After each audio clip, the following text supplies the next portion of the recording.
오늘은 누가복음 63번째 시간입니다. 주의 권능을 의지하는 제자도라는 제목으로 누가복음 9장 37절에서 43장 전반부를 한번 살펴보도록 하겠습니다. 오늘 그 변화 사건 이후의 스토리를 이제 누가복음이 다루고 있습니다. 그래서 이튿날이라는 말로 시작을 하고 있죠. 그러니까 이제 마태복음이나 마가복음을 보면은 잘 드러나지 않지만은 아마도 변화산 사건이 한밤중에 일어났었던 일이라는 것을 이 누가의 표현을 통해서 알 수 있는 것 같습니다. 그래서 그렇게 밤이 지나고 다음 날이 되었을 때 이제 산에서 내려오고 있고 예수님과 세 제자겠죠. 그 세 제자가 야고보, 요한, 베드로가 이렇게 예수님과 내려올 때 큰 무리가 그 예수님을 막고 있었습니다. 그러니까 평소의 어떤 예수님이 하시던 그 사역으로의 복기처럼 저희들이 보여지는 그런 배경을 가지고 있는데, 근데 그 중에서 한 사람이 소리치면서 예수님에게 이렇게 말을 하고 있죠. 선생님, 청컨대 내 아들을 돌보아 주옵소서. 이는 내 외아들입니다. 이렇게 얘기를 하고 있어요. 그러니까 참 누가는 외아들이다 이런 표현들을 구체적으로 얘기해 주는 거를 참 좋아하는 것 같습니다.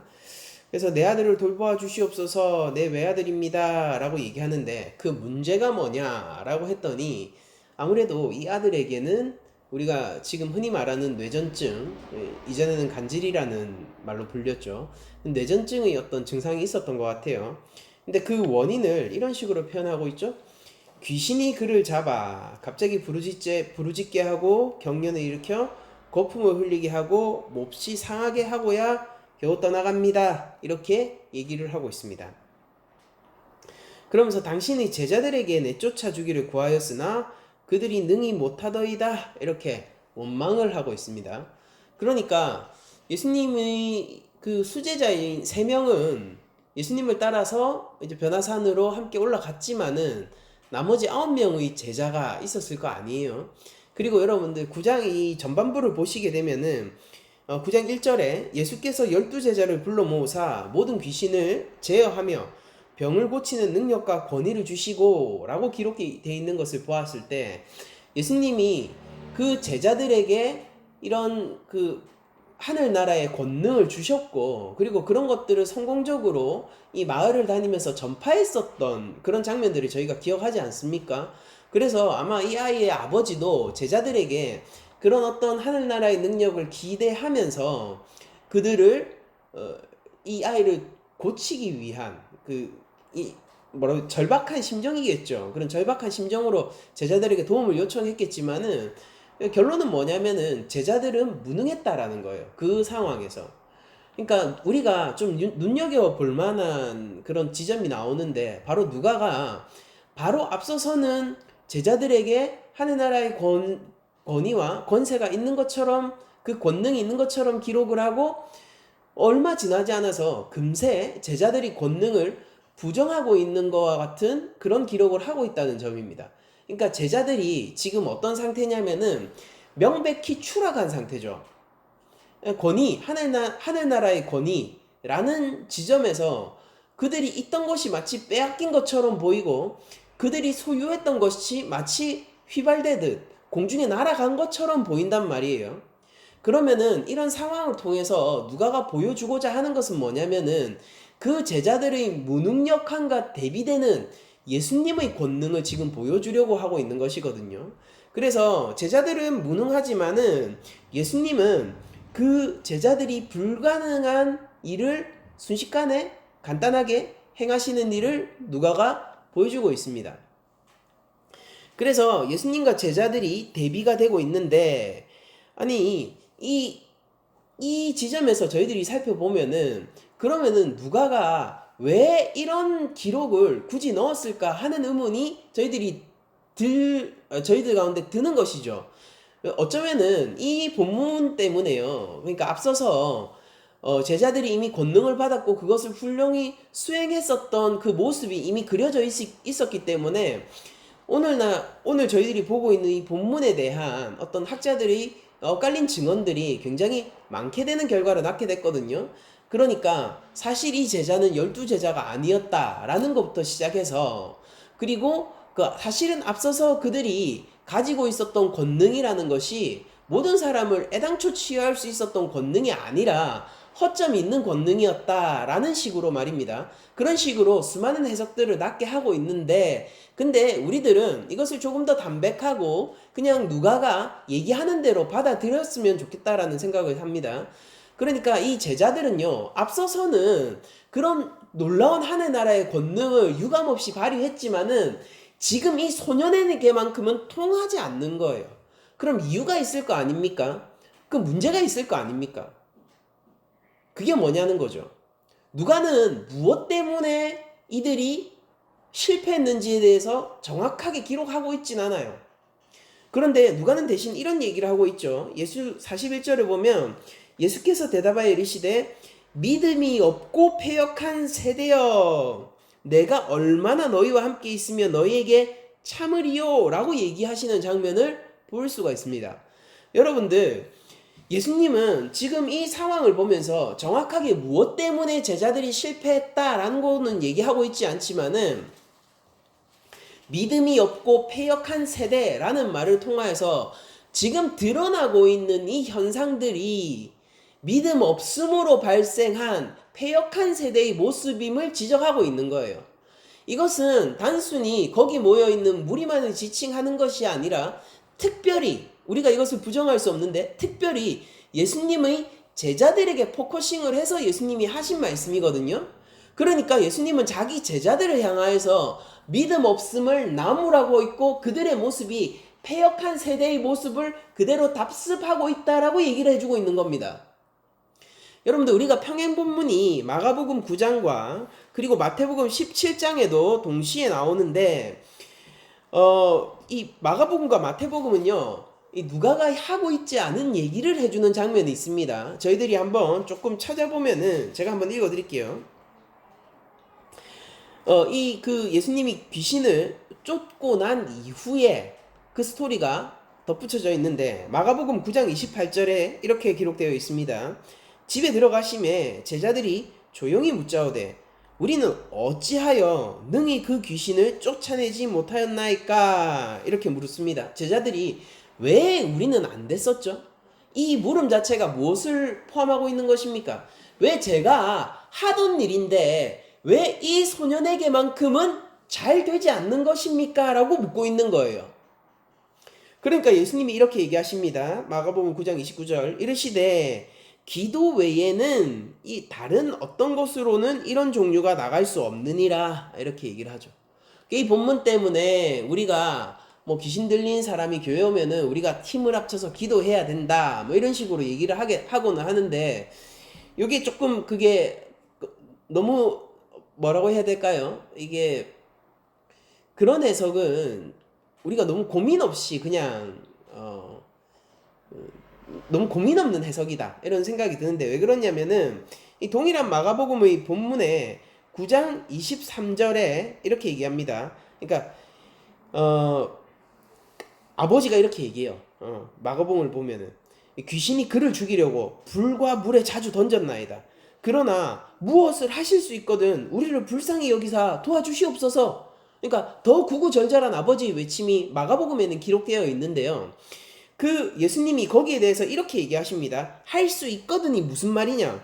믿는 자에게는 능히 하지 못할 일이 없느니라, 이렇게 얘기하셨습니다. 그러니까 이 상황에, 이 해결되지 않는 상황에 궁극적인 문제점을 예수님은 마가복음에서도 기도의 유무가 아니라 믿음의 유무로 이미 얘기를 하신 거예요. 그러고 나서 제자들에게 따로 불러 모아서 얘기하신 것이 기도 외에는 나갈 수 없다, 이런 것들이 나아갈 수 없다라고 얘기를 하신 거란 말이에요. 그러니까 이 문맥에서 저희들이 뭐 깊은 사고를 요하는 것도 아닙니다.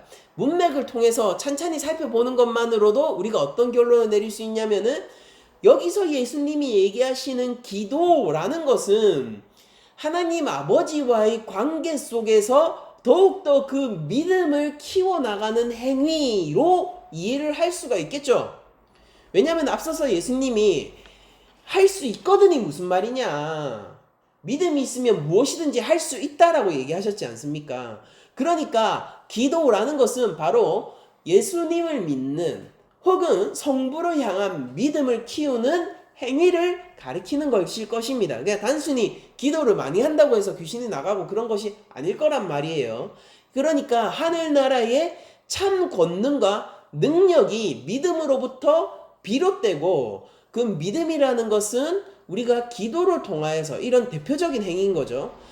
기도 같은 것들을 통하여서 그 믿음을 키워나가야 한다라는 것을 예수님이 얘기하신 것입니다.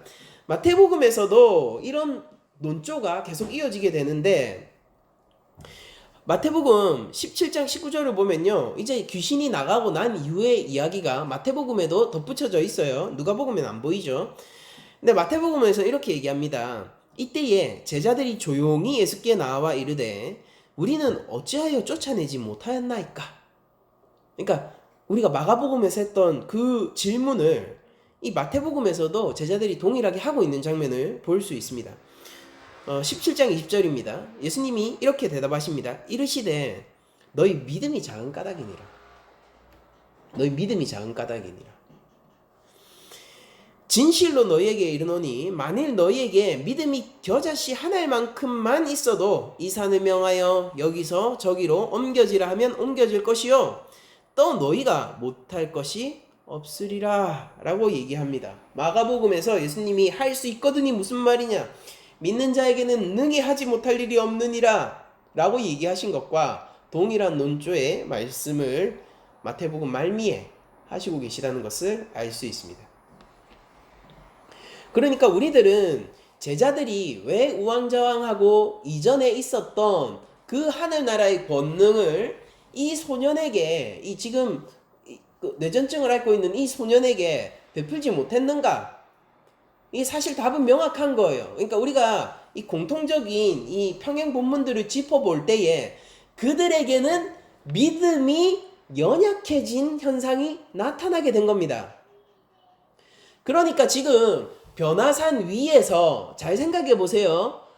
이 변화산 위에서 세 제자가 예수 그리스도의 놀라운 권능과 하늘나라 왕으로서의 그 영광을 맛보고 있을 때에 그 산 아래에서는 믿음이 없는 제자들이 모여서 하늘나라의 권능을 소실한 모양처럼 있는 것입니다. 우리가 이 장면을 출애굽기에서 한번 봤죠. 모세가 하나님과 함께 그 영광의 이 십계명을 받을 때를 생각해 보세요. 시내산 위에서 그 영광의 십계명을 받고 하나님의 나라의 그 원리인 바로 그 율법을 받고 있고 그 영광 가운데 40일을 머물고 있을 때 그 밑에서는 무슨 일이 벌어졌냐면은 이 믿음 없고 패역한 세대들이 모여가지고 이게 우리를 애굽에서 구원한 하나님이다, 여호와다 라고 하면서 황금 송아지를 만들고 있었다고요. 그러니까 이 모습이 지금 묘하게 겹쳐지고 있는 것이지요. 그러니까 예수님은 이렇게 얘기하시고 계신 거예요. 너희들의 믿음 없음이 지금 모든 이 기존에 있었던 그 영광과 권능을 사라지게 만들고 가리고 덮어버리는 원인이다 라고 얘기를 하시고 계신 것입니다. 여러분들, 이것이 보여주는 사실이 뭐냐면은 지금 제자들이 마을을 돌면서 성공적으로 했었던 전도사역 있죠. 그 전도사역의 권능과 능력은 사실 그 개개인에게 주어졌지만은 그들에게 속한 것은 아니라는 것입니다. 자기 게 아닌 거예요. 그 권능이라는 것은. 하늘나라의 영광의 권능이라는 것은 오로지 독점적으로 예수 그리스도에게만 허락되어 있다는 사실을 오늘 본문을 통해서 알 수 있는 것입니다. 그러니까 제자들과 이 예수님의 대비를 통해서 지금 누가가 지금 우리에게 외치고 있는 것은 바로 너희들이 지금 행하고 있는 권능, 너희들이 가지고 있는 하늘나라의 영광은 너희 자신의 것이 아니라 예수 그리스도에게 속한 능력과 영광을 너희가 거기에 속해, 예수님께 속해 발휘하고 있는 것이다 라는 것을 보여주고 싶은 것입니다. 그러니까 이 제자들이 어제까지 아무리 대단한 일을 했더라도 상관없어요. 그게 무슨 소용입니까? 그건 의미가 없는 거예요. 그가 예수를 떠나면은 그 즉시로 그는 그 영광과 능력에서 떠나게 되는 결과를 낳게 되겠죠. 왜냐면은 자기 게 아니기 때문이에요.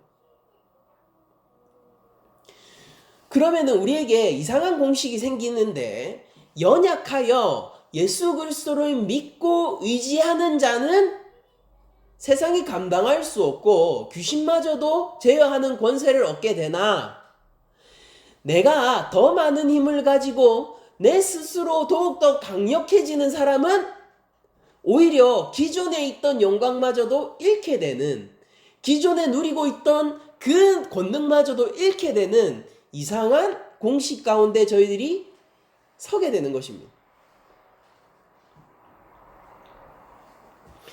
믿음의 문제라는 것입니다. 믿음의 문제. 여러분들 구약을 보면은 우리가 굉장한 힘과 권능을 행하는 사람을 한 명 만날 수 있는데, 그의 이름은 바로 삼손입니다. 삼손은요 얼마나 강했냐면은 그 한 사람 때문에 바벨론의 군사들이 두려워서 이스라엘을 공격하지 못했었던, 그러니까 우리가 사사기를 이렇게 쭉 찾아봐도요 정말 이게 삼손만큼 힘이 세고 이 보호력이 강하고, 심지어 삼손은 공격하는 사람이잖아요. 여러분들 그거 아세요? 사사 중에서 방어적인 그 느낌으로 태세를 취하는 것이 아니라, 그러니까 우리가 보호하기 위해서 뭔가를 군사를 조직하고 뭔가 맞서고 이런 게 아니라 공격적으로 오히려 바벨론을 공격할 수 있는 유일한 사사가 삼손이었다는 것을 아십니까? 그러니까 굉장히 힘이 많고 권능이 많은 사사의 대표적인 사람이 바로 삼손인데, 삼손이 어느 날 갑자기 모든 힘을 잃게 되죠. 왜 그렇습니까? 머리카락이 잘려서예요? 그것은 표면적인 이유예요. 삼손은 하나님 앞에 구별되어 있는 나실인이란 말이에요. 그런데 그 나실인이었던 삼손이 머리를 자름으로써 내가 하나님과의 관계, 그리고 하나님과의 그 언약 가운데서 이제 내가 먼저 그 언약 관계를 취소했음을 선언하게 됐거든요. 그러니까 하나님하고 상관이 있겠습니까? 여러분들, 성령이 떠남으로 말미암아 삼손은 그 즉시로 힘을 잃게 된 것이었습니다. 삼손의 능력과 권능이 삼손 개인의 것이었다면은요 머리를 자르든가, 아니 머리를 삭발하든가, 그게 무슨 상관이겠습니까? 그가 한 팔이 잘린다고 해도 다른 팔의 힘은 여전히 남아있을 거 아니에요? 그가 어떤 사람인데요? 그 삼손의 이름이 바벨론에게 어떤 두려움의 의미였는데요. 그런데 그 삼손이 머리카락 하나 잘랐다고 그 즉시로 바벨론을 이기지도 못하고 그 즉시로 연약해져서 오히려 바벨론의 개와 같은 종이 돼버렸다고요. 정말로 계칙을 받았습니다. 여러분들, 포로 중에서도요 예우를 받는 포로들이 있죠. 그런데 포로 중에서, 전쟁 포로 중에서도요 가장 참혹한 대우를 받는 포로들이 있어요. 평소에 상대 적군에게 증오를 많이 쌓아올린 그런 장교면은, 그러면은 정말로 개취급을 당하게 됩니다. 삼손은 바벨론에게 있어서 그런 장수였어요. 그러니까 얼마나 치욕과 모멸을 당했습니까? 근데 삼손이 이 신전에 그 바벨론의 지도자들을 모아놓고 신전을 무너뜨리는, 마지막으로 그들과 함께 죽어버리는 그런 사건이 등장하게 되는데, 그것으로 말미암아, 그 지도부들을 죽임으로 말미암아 이 이스라엘을 어쨌든 지켜내게 되는 마지막 결론을 가지게 되는데, 그때는 왜 삼손이 다시 힘이 돌아왔을까요? 머리가 다시 시간이 지나서 길렀기 때문이겠습니까?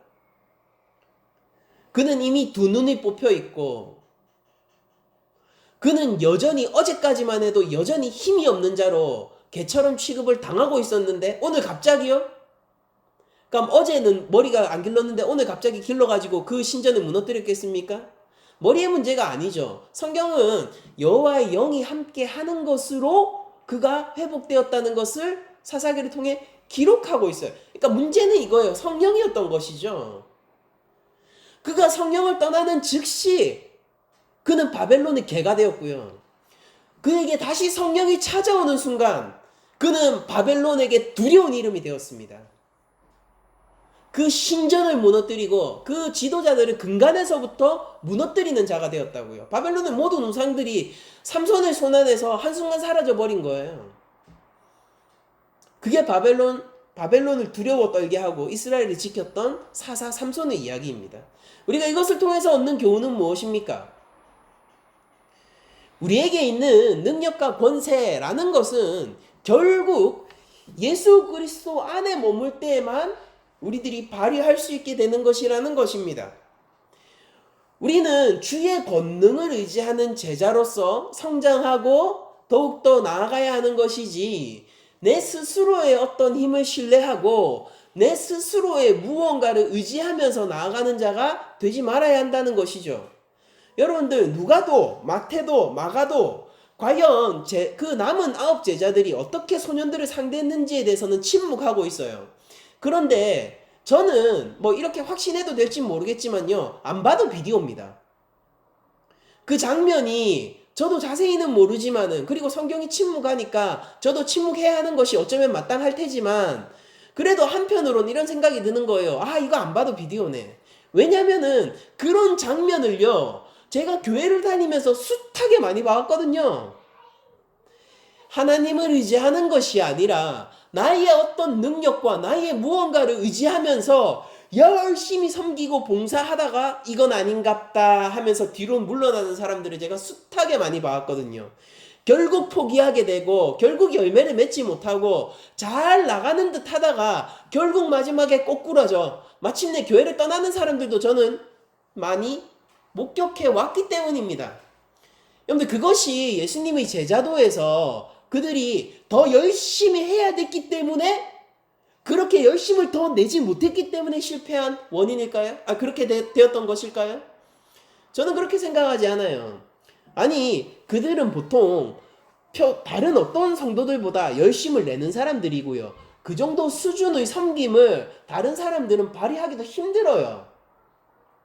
그런데 그것 때문에 거꾸러지고 그것 때문에 무너지는 사람들을 제가 많이 봐왔단 말이에요. 그 원인이 무엇이냐? 예수님이 보시면 그 사람들에게 뭐라고 얘기할까요? 믿음이 없고 패역한 세대야. 이런 얘기를 혹시나 듣진 않을까요? 우리 낮은 자리 교회는 혹시 하나님 앞에서 믿음이 없고 패역한 세대라는 핀잔을 듣게 되진 않을까요? 우리의 두려움은 그것입니다. 여러분들, 우리가 무엇을 하고 있느냐의 문제가 아니라 우리가 어디에서 하고 있느냐의 문제인 거예요. 이거는 내가 어떤 업적으로 이뤄냈느냐가 아니라 내 뿌리가 무엇인가에 대한 문제라는 것이죠. 우리가 다 하나님 안에서 하나하나 된 가지들로서 어떤 나무에 접붙임 당하고 있는가라는 문제라는 것입니다. 그러니까 하나님은요, 여러분들 잘 생각해 보세요. 하나님은 애당초 우리에게 무언가가 나올 것이라고 기대하지 않으셨어요. 왜냐면은 우리들은 그렇게 하나님의 마음에 드는 무언가를 만들어내기에는 죄인들이기 때문입니다. 우리에게 만약 무언가를 만들어내고 하늘나라의 권능의 기억이라도 나올 수 있었다면은 하나님은 애당초 독생자를 보내실 생각도 하지 않으셨을 거예요. 근데 우리가 마주하고 있는 현실은 무엇이냐면은 독생자가 이 땅 가운데 종의 형상을 입고 오신 이 바로 역사를 저희들이 현실로 맞이하고 있고, 그리고 그분께서 자신의 보배로운 피를 흘려서까지 대속해야 되는 그 죄인들이 우리들이라는 사실을 역사적으로 경험하고 있는 것이란 말입니다. 그러니까 우리는 되도록이면은 겸손하고 우리 마음을 겸비하여서 주 예수 그리스도의 접붙임을 당하는 가지로서 질서정연하게 서 있는 것이 중요한 것입니다. 어떻게든 몸통이 되어보려고, 어떻게든 뿌리가 되어보려고 하는 시도들은 애당초 포기하는 게 좋아요. 그것이 가능했다면요, 예수님이 이 땅에 오실 필요가 없다니까요. 예수님이 이 땅에 오셨고 주의 보혈이 나의 영혼, 이 죄된 영혼을 위해서 흘려진 순간부터 우리에게는 어떤 가능성도 없는 것입니다. 우리에게 남은 선택지는 유일하게 이것이에요. 우리의 주 대신 예수 그리스도를 의지하고 그분은 내 삶의 주인으로 여기고 그분과 연합하는 삶, 이거 하나.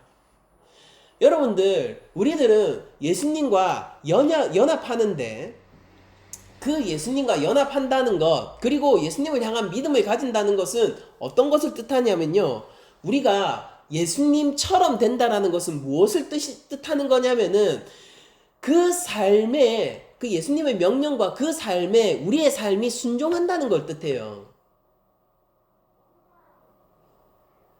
이러면은 귀신마저 굴복한다고요. 이렇게 살면은. 우리가 이거를 한번 알아듣기 쉽게 생각을 해봅시다. 지금도 많은 성도들이요, 기도 시간, 기도회, 기도원 이런 데 가가지고요, 하나님을 경험하기 위해서 울부짖고 소리치고 목 놓아 울면서 하나님의 어떤 영적인 체험을 하려고 막 발악을 하고 있습니다. 그러면은 그렇게 영적인 체험을 하고, 예? 그렇게 신비로운 체험들을 하게 되면은, 그러면은 그것으로 그리스도와 하나가 된 것일까요? 그 경험을 부정하는 것은 아니에요. 그러나 그리스도와 연합이라는 것은요, 그런 정도로 이해하기에는 너무나도 깊은 것이란 것을 제가 지적하는 것입니다. 그들은 그리스도의 신성의 영역을 탐하죠. 그러나 정작 우리가 연합해야 하는 부분은 그리스도의 인성입니다. 그분이 감당하셨던 고난 가운데서도 성부께 순종하는 그 삶을 우리가 살아갈 때 그리스도와 연합한 삶을 살게 되는 것이죠. 사단이 광야에서 수많은 좋은 것들로 유혹을 할 때에도 말씀을 의지하여 그 모든 것들을 치워버리고 결국 순종의 길을 선택하고 아버지가 원하시는 것을 내 삶에서 이루기로 결단하셨을 때 그 모습이 우리 삶 속에서 드러나게 되면 그게 바로 우리가 그리스도와 연합하는 순간이 되겠죠. 그때가 되면은 귀신도 굴복한다고요. 예수님의 광야 시험 사건을 생각해 보십시오. 그야말로 사단이 굴복한 사건 아닙니까?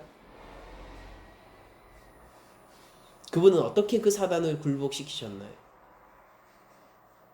말씀으로, 아버지께 순종함으로 나의 유익을 쫓는 것이 아니라 성부의 유익을 쫓는 것으로, 내가 섬김을 받는 것이 아니라 도리어 섬김으로, 이 패역하고 믿음 없는 세대를 위하여서, 이렇게 한탄을 하시는 이 세대를 위하여서 자신의 보혈을 흘림으로 사단을 물리치시고 제어하셨단 말이에요.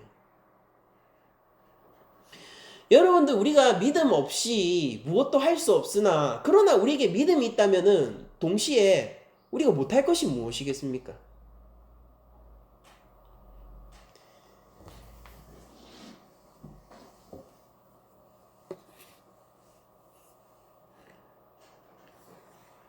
여러분들, 예수님 앞으로 아버지가 아들을 데리고 올 때 마침 또 이 증상이 일어났습니다. 귀신이 그를 잡고 거꾸로 뜨리고 심한 경련을 일으키게 하는 순간이 왔어요. 그러니까 예수님이 더러운 귀신을 꾸짖으시고 아이를 낫게 하시고 그 아버지에게 도로 주십니다. 그랬더니, 이거 누가 오리지널 기록인데 43절에 사람들이 다 하나님의 위엄에 놀라니라 이렇게 되어 있죠.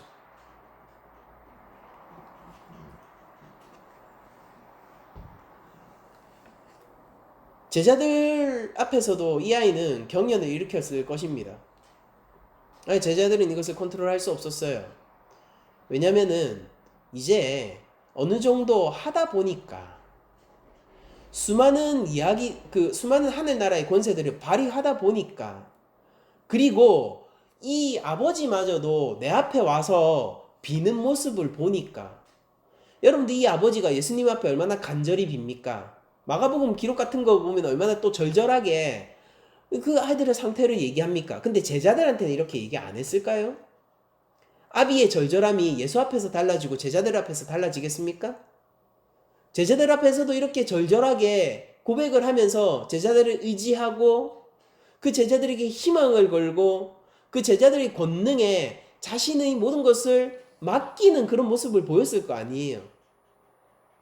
그때 제자들이 어떤 태도를 취했을까요? 저는 뻔하다고 생각해요. 이 권능이 이제 나에게 있는 것처럼 행동하지 않았을까요? 내 것인 것처럼 행동하지 않았을까요? 그 아버지의 그 아픈 마음에 국률함과 공감으로 다가가기보다는 오히려 내가 이렇게 사람들에게 대단하게 여김을 받을 수 있다는 사실에 오히려 기뻐한 것은 아닐까요? 나의 높아진 위치, 달라진 위상, 이런 사람들이 지금 나에게 이렇게 빌고 있는 이런 모습들, 그리고 사람들이 나에게 품고 있는 이 선망과 기대들, 나의 높아지고 있는 이름들, 내가 지금 휘두르고 있는, 이건 말 그대로 휘두르고 있는 거예요. 이 휘두르고 있는 하늘 권능, 이런 것들이 취해버린 것은 아닐까요? 이 시험 가운데서 제자들이 넘어진 겁니다. 삼손이 머리를 자른 것처럼 말입니다. 현실은 참혹해요, 여러분들. 우리는 하나님 앞에서 겸손한 마음을 가질 필요가 있는 것이죠. 여러분들, 우리 영적 현실은 참혹하다고요. 우리가 주를 떠나 어찌 설 수 있으며 하나님의 은혜를 떠나 우리가 어찌 우리의 영혼의 건강함을 담보할 수 있겠습니까?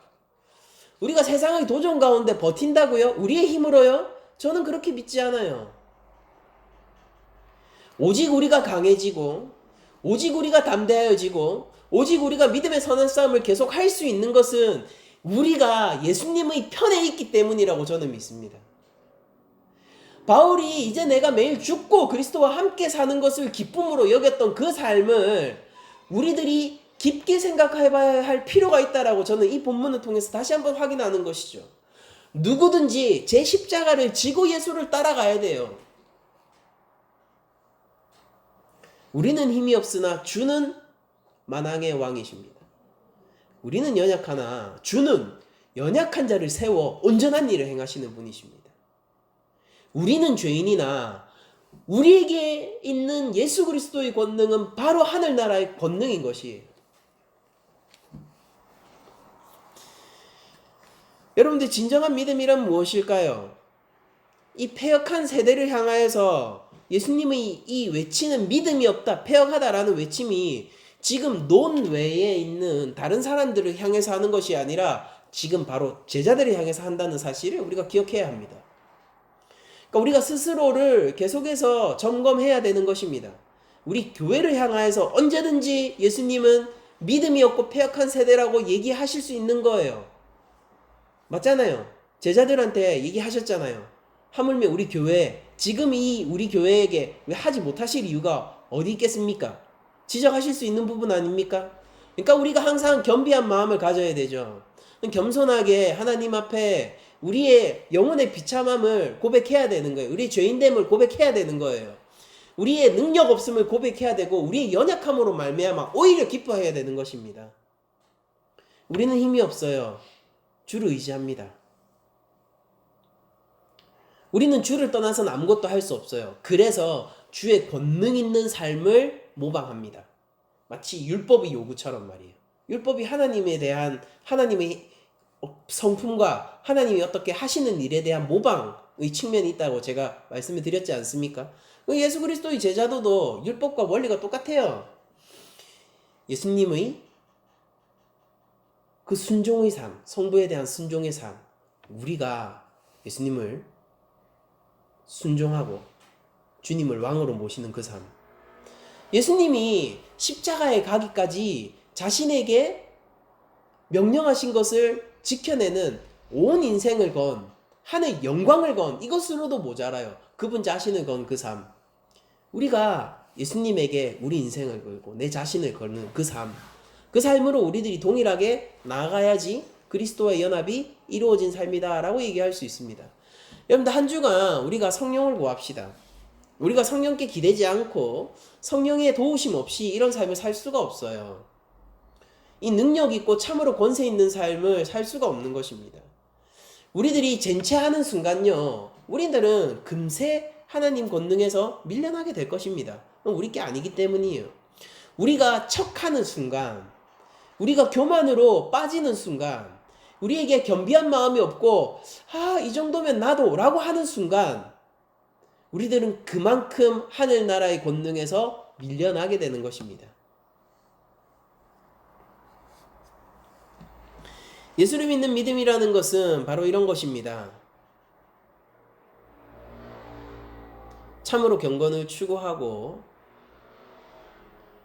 그 모양만 있고 능력이 없는 것이 아니라 진짜 그 능력이 있는 삶. 참으로 경건 가운데에서 예수 그리스도의 모습이 다른 사람에게도 보일 수 있는 삶. 우리가 참으로 그리스도의 편지 그 자체가 되어서 내 삶을 읽어나가는 사람들이 곧 예수 그리스도의 메시지를 읽을 수 있는 바로 그 삶. 바로 그게 그리스도를 믿는 믿음의 삶이고 주의 권능을 의지하는 나의 권능이 아니에요. 주의 권능을 의지하는 제자도의 길이라고 저는 믿습니다.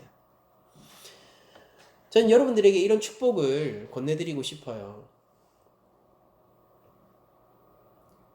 우리 낮은 자리 교회에 있는 한 영혼들의 그 삶을 읽어내는 모든 사람들이 그리스도의 목소리를 들을 수 있기를 저는 축복드리고 축원드리고 그렇게 될 수 있을 것이라 믿습니다.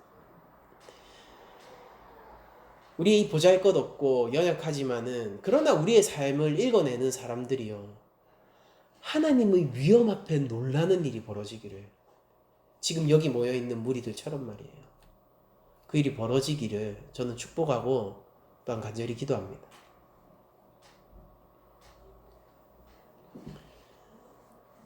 만일 제자들이 그리스도를 믿는 믿음 안에 머물러 겸비한 마음을 가지고 하나님을 의지하며 주의 권능을 이 올바른 위치에, 그러니까 질서죠, 주의 권능을 올바른 위치에 내 것인 양 하지 않고요, 주의 권능을 주의 것으로 올바른 위치에 둘 수 있었다면, 마치 자신들이 전도 사역 초기처럼 말이에요, 그랬다면요, 그 제자들을 통해서도 저는 그 자리에 모여있던 사람들이 하나님의 위엄에 놀라고 그들을 통하여서 하나님을 찬양했을 것이라고 믿습니다. 여러분들, 예수님은 하나님 우편에 계시고 지금 우리에게 눈에 보이는 모습으로 함께하고 계시지 않으세요. 물론 그분께서는 언젠가 새 몸을 입으신 채로 이 땅에 다시 오실 것입니다. 근데 그때는 심판날이고, 지금은 그 모습을 전혀 드러내지 않고 계시죠. 그러나 예수님을 본 자가 아버지를 보았다 라는 예수님의 말씀은 오늘날 이 교회를 통하여서 계속 이루어지고 있다는 사실을 기억하셔야 됩니다. 그것이 무엇이냐? 여러분들, 우리를 본 자가 예수를 보게 되면은 그 예수를 본 자가 아버지를 보게 될 거예요. 예수님은 없지만은, 그러나 그 나무에, 포도나무에 붙어 있는 수많은 가지들이 지금 존재하고, 예수님은 팔레스타인 예루살렘의 한 특정 지역에 지금 위치해 있었지만은, 그러나 이제는 전 세계 가운데에서 예수님의 목소리가 울려 퍼지고 있습니다. 그런데 우리 삶이 그리스도를 나타내는 삶이 되어야 합니다. 우리의 인생을 읽어내는 모든 사람들이 그리스도의 목소리를 들을 수 있어야 합니다. 물론 거기에 어떻게 반응할지는 알 수 없으나, 그러나 오늘 본문을 통해서 우리들이 한 가지 확신할 수 있는 것은, 정말로 우리가 주의 권능을 의지하는 제자의 삶을 살게 되면은 하나님의 위엄에 놀라게 되는 자가 반드시 등장하게 될 것이라는 것입니다. 저는 신앙인의 삶이라는 것이 종교적인 삶과 명확하게 구별된다라고 확신하고 있는데요, 종교적인 삶은 많은 모양을 갖추어야 하지만은요, 진짜 신앙인의 삶은 능력을 갖추어야 합니다. 권능이 있어야 돼요. 제가 늘 얘기 드리지만은 크리스천이 어떻게 약한 존재겠어요. 세상이 감당할 수 없는 그 권능을 가지고 있는 귀한 존재이고, 지금 이 세상의 심판이 미뤄지고 있는 유일한 이유가 교회 때문이라고 심지어 제가 말씀드렸지 않습니까? 우리는 굉장히 세상에서 가치 있는 존재이고, 그러니까 여기에 하나님을 믿고 서 있다는 것만으로도 이 세상은 교회에게 빚을 지고 있는 거예요.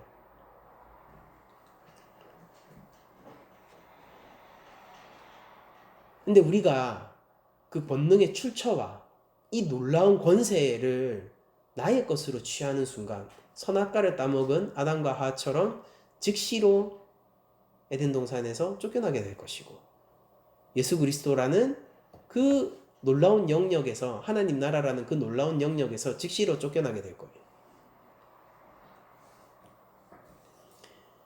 한 주간 겸손합시다. 주의 권능을 의지합시다. 우리의 것이 무엇이고 주의 것이 무엇인지를 잘 구별합시다. 그렇게 하게 될 때 우리도 주께서 지금 오늘 하신 것처럼 사람들을 하나님의 위엄 앞으로 끌어올 수 있는 진정한 제자가 될 수 있을 것입니다. 경건을 추구하시는 여러분들을 축복하고, 그리스도의 삶에 순종하기를 원하는 여러분들을 축복하고, 그리고 성령님이, 우리가 성령을 떠나 무엇을 할 수 있겠습니까? 성령님이 여기 모인 한 영혼의 모든 삶을 굳게 붙들고 계시다는 이 사실을 선포하며 모든 설교를 마치도록 하겠습니다.